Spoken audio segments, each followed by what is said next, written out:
ridiculous. Well, here's the thing. Maybe. Sometimes. Tell me about this. I want to know more. Oh, yeah. No. Holy cow. We've had a lot of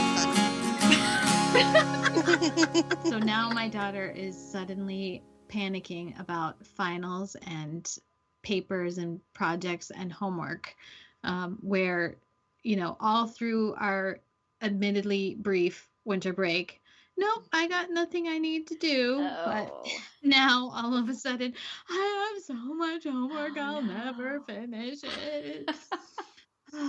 This is our first go around with finals. So Yikes. it's stressful. It's amazing how that homework just appears out of nowhere at the end of the break. Yeah. All of a sudden she had to read an entire book and define 70 vocabulary words and study Spanish. And I said, we're going to have to prioritize some of this stuff. Because she has a big skating competition this weekend and, requiring evening practices. And yeah, freaking out. Yikes. Well, my daughter keeps telling me that she doesn't have homework. And she's had 3 weeks off. So I'm a little worried about that. Right. That's exactly the same boat that I was in, even though she only had 1 week off. Yeah. So hello and welcome to Parenting Roundabout, a weekly podcast about things that parents are talking about, obsessing about, and complaining about right now. I'm Terri Morrow, and I'm having a bad techie day, so I'm just going to pass it on. With me today are Nicole Eridix. Hello. Hi. I'm here. We're starting out 2017 on a high note here. Oh, and Catherine Herrick. What's my name? I'm just going to rewind my day for about a couple hours. I'll just hang out. And Catherine Holeko is here also. Hi there. I'm busy doing my judge wrangling job this weekend, the one that we talked about in the speed round. Yes, crack those whips. Feed those judges. Today on the podcast, we're going to talk tourism fails on our Friday speed round. We're going to shout out some stuff we like on the Roundabout Roundup, and we're going to do some shameless self-promotion. But first, we'll fill you and each other in on our winter break experiences. Nicole, I think you have the most recent winter break experience to share. Yes, we just got home last night, and thanks to my husband, who, as we all know, husbands sometimes don't think of all of the things that have to happen in order to prepare for a vacation. No. He had planned for us and did plan for us to leave the morning after Christmas. So we had to be on the road, according to him, by 10 a.m. the next day. And we drove to Arizona, which is not that far away. It's only about 4 hours. But it was just so hectic because, prior to Christmas, I had to have everything packed, and then I had to deal with all the Christmas stuff and the groceries, and then getting the house ready so that we could be away for 10 days. And it was just a whirlwind of activity. And then my husband is not the kind of person that likes to go somewhere and just sit and relax. To him, it's not about the destination. It's about the journey. So every day was an activity. So I've come home totally wiped, and all my Christmas stuff is still up. I still have wrapping paper lying around my house. We literally, we had Christmas, and then we just put the bags in the truck and left. So I'm still in this weird space of feeling like I missed out on a bit of Christmas, and I'm thinking, is it okay if I keep my tree up for another week? I don't know. I kind of feel like I got gypped out of that whole experience a bit. But it was, vacations and being a mom, it's definitely one of those greater life challenges that we have, that we face. So I don't know how you do it in your family, but I'm definitely the one that for the most part does the planning and the packing and making sure that the dog's at the kennel and lights are turned on and off, and so it's a lot of work, and it sounds like a first world problem, but it's a lot of work to go on vacation. It It is. And I share with you the vacationing is all mom's responsibility. I mean, I pick the place, I make the arrangements for the place, and then generally when we're on the trip, I feel the responsibility for everybody being happy and having a good time. And that is often a problem because I get so stressed out with it, and then nobody has a good time because I'm a stress monster. So, Yep. so I had most of that in the lead up to our winter break this year. I was concerned that the particular mix of people we had orchestrated would be a problem. But it was fine. We actually went away for Christmas. We were gone on Christmas, which made it seem not really very Christmassy. You know, we went to Christmas Mass in the all-purpose room of a resort, and you know, we didn't have a tree. We did bring wrapped presents with us, but it was not, we all agreed that it didn't really feel Christmassy, but that was okay. You know, we're all adults at this point. We have no little kids, and so, you know, that was okay. But the one thing I must recommend for you both, if you do not want to be in the position of mom has to be in charge of everybody's good time, bring just a boatload of work along with you and say, y'all go have fun, I have work to do, and just stay in the unit the entire time while everybody goes out and does other things, because then it's on them. I tried that. It didn't work? I tried it. You tried it. It worked pretty good for me, actually, but we were at a resort that had like things to do there within the resort, so they kept going off to trivia contests and bingo games and bowling, and I would sit with my computer on my lap like I do every other day of my life. Just on a different couch. Just on a different couch, yes, absolutely, and with subpar Wi-Fi. Oh, no. But That's what did terrible. I do before I could use my phone as a hotspot? I do not know, but it got a lot of exercise. Because the Wi-Fi at the resort was great when there was nobody there, and then as more and more people came, it got worse and worse. Yeah. Oh, yeah. The free like stuff. that too. Yeah. I could have paid for a better connection, but I'm already paying AT&T to be able to have a hotspot on my phone, so why not just use that? And isn't that just, you know, you go to a resort or a nice hotel and they expect you to pay for the Wi-Fi. Like, come on, guys. Well, like, at the Super 8, you get it free. But that's right. Well, we were in the timeshares, and at this particular place has a big lodge that's like a major resort, and then there's the timeshare sort of on the periphery.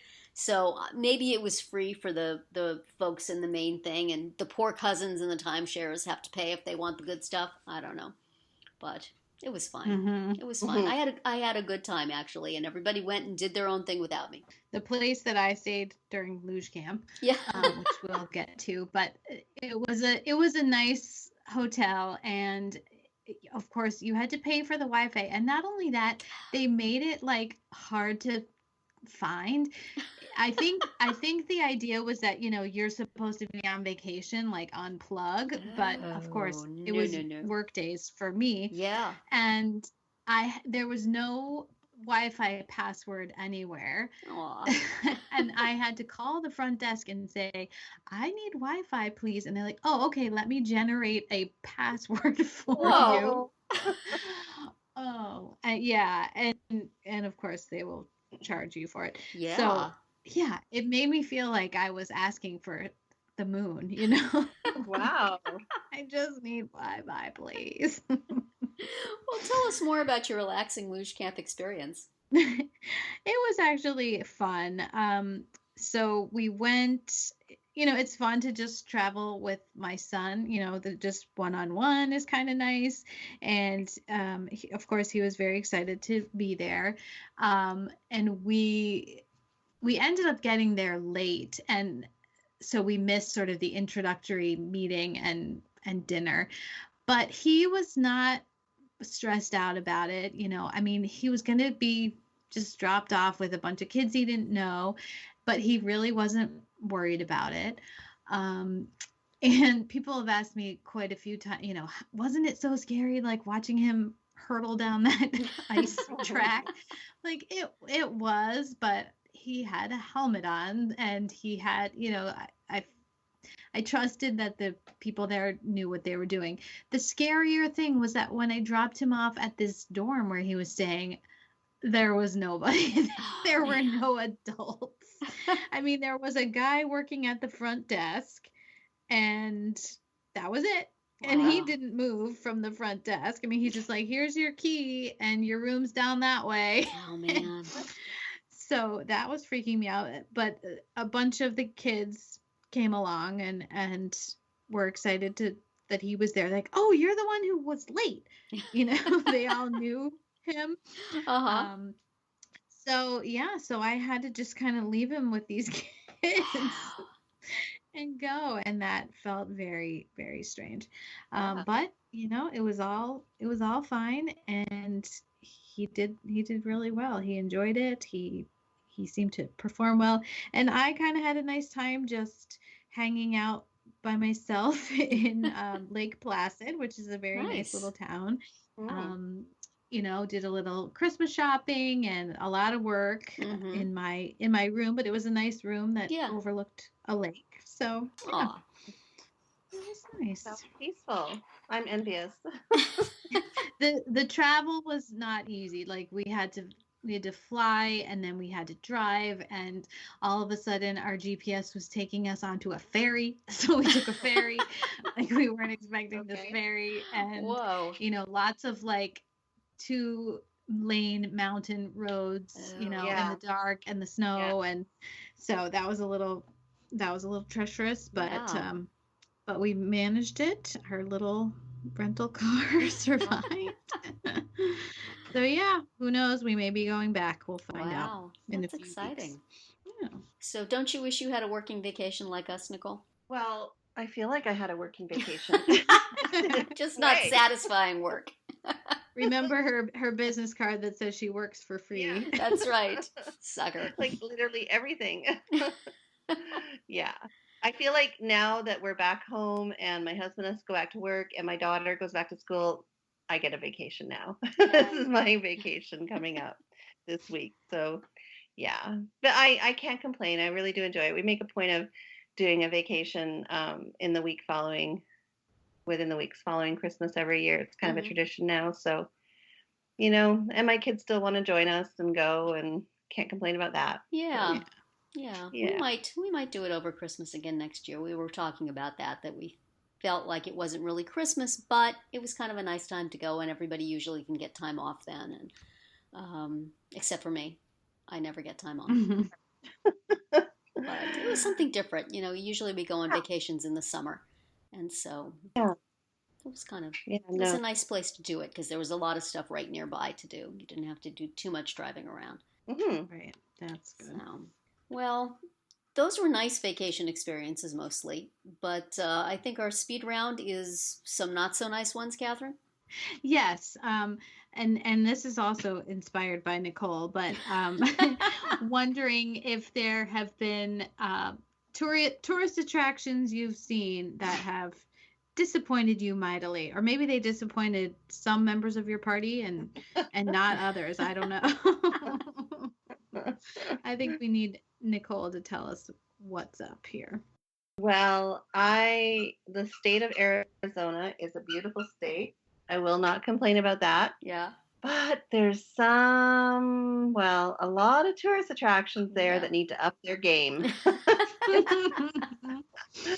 Man, I mean, the potential is incredible, but just going there and, you know, you're excited and you're looking for, you know, this experience, and they just really seem to, I don't know, be off their game with providing a positive tourist experience. Like we went to this one, it was billed as a old mining town, you know, come see this old town, because mining was big in Arizona, right? Yeah. So we were excited to go see this mining town, and you know, had a look around. There was absolutely no information, nobody giving information, no little tours. You just kind of walked around these shops it was like a market, really. And then they said, okay, well, you know, you can go on this rail tour that was basically you get on this train, and basically you go around this big circle around the town on the outside of the town. You do one loop, and we had a conductor who was really interested in somebody's sunglasses and talked about the sunglasses the whole time. It just, oh my gosh, it was like, really, we paid that much, because you had to pay for the tour. We paid that much money for that. And then another tour we went on was down near Tucson, and we went to see some airplanes. And with them, they need to up their politically correct game. oh.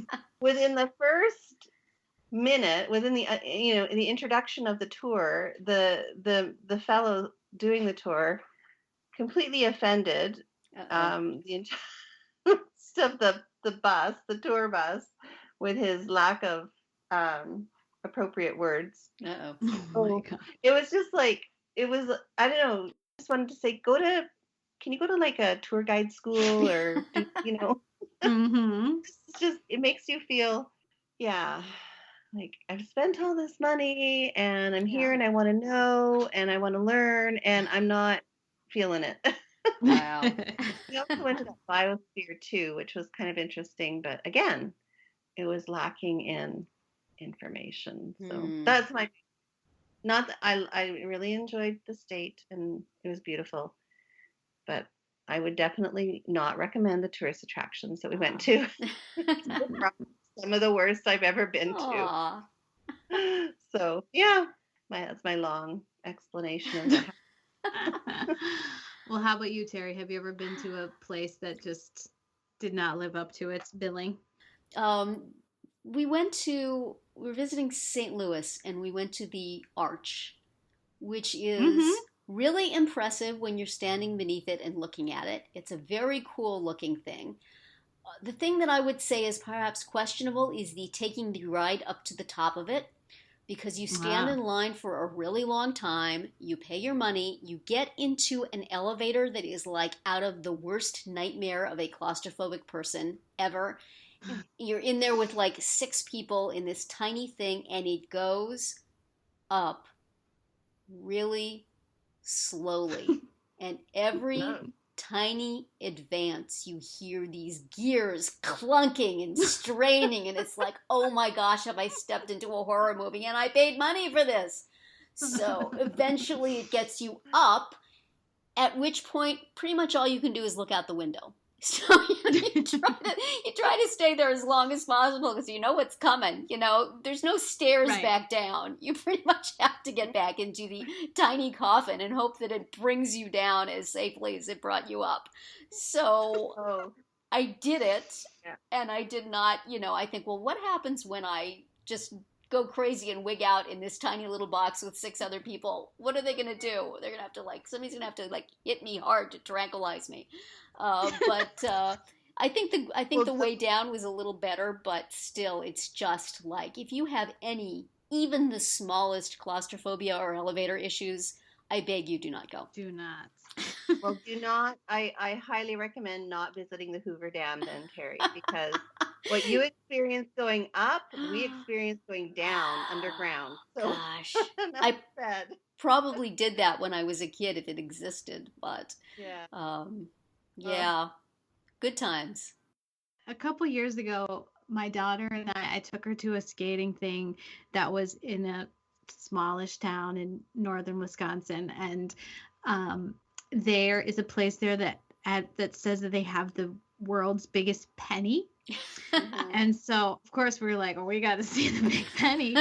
So we go there, and they did have a very large penny, but it was like concrete, like it was plaster or something. I mean, it was outside, so it was like cement. Same. And we were like, oh, I sort of thought it would at least be shiny, it's just like a big circle. But the kind of cute part was that, and it was just like in a neighborhood. I mean, it wasn't anywhere in specific, but it had like a ledge around the bottom edge of it, and people had put pennies there. So my daughter actually had a good time, like arranging lining up the pennies and looking at all the pennies, and like, here's one from 1972 or whatever. I'm like, She thought that was fun. So, and there was really like nothing else to do in this place. Man. So it was good that I have she enjoyed the penny. I have to tell you that if you go to Australia, there are numerous sites that have their claim to fame is either the big banana, the big pineapple, the big sheep, the big it's almost like you go there just to see this great big concrete replica of whatever. Right. Then you get your picture and leave. Right.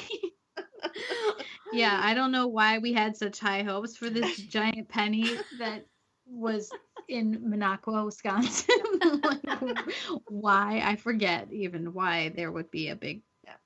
What was their connection to the penny? I don't even remember. Well, exactly. Yeah. Like, why? Wow. So, right. Like, why is there a giant banana? Tell me more. See, that's my problem. Tell me more. I want to know more. Why am I here? Well, now that we have advised you on everything you should not do, that's the end of our speed round for today. And remember that you can hear a new speed round every Monday through Thursday. Okay, and now we move on quickly to our Parenting Roundabout Roundup. This is where we bring you some of the things we have read or seen or used recently that we want to shout out and share with you. I will go first. I think I've mentioned here that I recently got a new computer, which I like very much. It's working very well. It had a nice vacation with us, working for an entire week in a small hotel unit. And I like everything about it, but I have to say it looks pretty much identical to my old computer. I switched from a MacBook Air to a MacBook Pro, and it's thicker and it's heavier, but if you look at two of them on top of a desk, they look pretty much identical. So I started looking into skins that you could put on the outside of your laptop to make them look different. And I found one that's I was looking for one that looks like a typewriter, like Lin-Manuel Miranda had in the Hamilton documentary, but I couldn't find one that I liked. But I found one that has alphabet letters on it and looks kind of vaguely typewriter key-like, from a company called, I hope I'm pronouncing this right, Gelaskins, a Canadian company, Nicole. So, your countryman. And I got it this week and I put it on and I really like it. I'll put a picture up on our Twitter account or something. But so my computer now, instead of being gray, has lots of colorful letters on it and still has the Apple logo cut out showing through. So that is my recommendation for this week. If you've been thinking, gee, should I get something like that for my computer? I will say it was extremely easy to put on. And it's mostly exactly centered and placed correctly. So if I can do it, certainly you can too. Catherine, you have something to recommend? It's very cute. Thank you. I saw a picture of it and I liked it. New outfit for the computer for Christmas. That's right. Very nice. I just am a total sucker for Starbucks for Life, which is their little game that you play if you have a Starbucks account or an app or whatever. And every time you buy something, you get a little game piece. And if you get the right ones, then you could win Starbucks for Life, allegedly. Or you could win, Starbucks for a month, Starbucks for a year, whatever. Cool. And it's such a brazen marketing gimmick, and I can't stop. So it's only going for a couple of more days. So it goes through January 16th, and then I'll be back to my old, reasons for going to Starbucks, which will still exist. Yeah, when you mentioned that, I think a while ago, I put some money on my Starbucks card and I tried to start doing that, but I don't get out of the house enough. I'm not around Starbucks enough.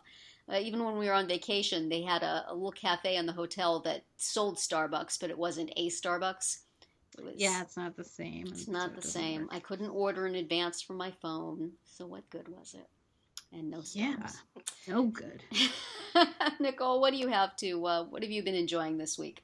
Well, in an effort to stick to my New Year's resolution, using an app called MyFitnessPal. Oh, really? So, yes, and you can sync it to your, so it's an overall health guide. and you can sync it to your scale in your bathroom.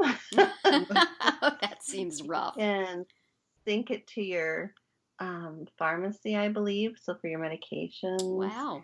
And yeah, it has like all the calorie, tracking, and you can actually just even scan a barcode and it'll give you the calories. So we'll see how it goes. It's been day 4, so good luck. we will see what happens. Yeah. So I've been enjoying that. Good luck with that. Yeah, you missed out on our podcast on making resolutions, so you can safely, secretly have those things and not publicly fail, like Catherine and I will not do. No. Certainly not. And now for our final segment today, we are going to do a little shameless self-promotion and direct you to some of the things on our sites that we think you should take a look at. Terri, what have you got going on this week? Well, of course, in all that time I was on vacation that I was working, I had to have written some stuff. So I have a couple of new articles that are up on the Friendship Circle blog. One of it, it's not too late to make New Year's resolutions. I made some New Year's resolutions for parents of kids with special needs, and I took the lofty goals we like to start with, and I broke them down into somewhat more easily manageable steps. So, if you're already having a little stress and pressure about your New Year's resolution, go look that article up. I'll link to it in our show notes. And I'm sure you can find something there that you've probably already done in this new year, and then you can cross that sucker off. I also got together a roundup of relatively good news stories from the past year. There's so much scary stuff going on for people with disabilities right now, and you don't have to look very hard to find that stuff. So I wanted to have something that would be, you can go back to that and look at those good stories and feel a little better about things before you dive back into the news again. Good. Sounds good. Thank you. How about you, Catherine? I wrote a piece at VeryWell about risk-taking and why it is healthy for kids and the benefits that kids can get from it. So check it out at VeryWell. Like flying down a luge track? Exactly. Yeah, I look forward to reading that. And since I didn't have a lot of time to myself over this vacation, I only have one thing that I did, and that was to collect some posts that I've already written and create a new post called the Top 5 Posts You Need to Read Right Now to create more inclusive classrooms. Nice. And that is on my website, theinclusiveclass.com. And that's going to be it for this week's episode of Parenting Roundabout. We hope you enjoyed it and that you'll join us every week. You can listen to podcast episodes on parentingroundabout.com or download it from iTunes.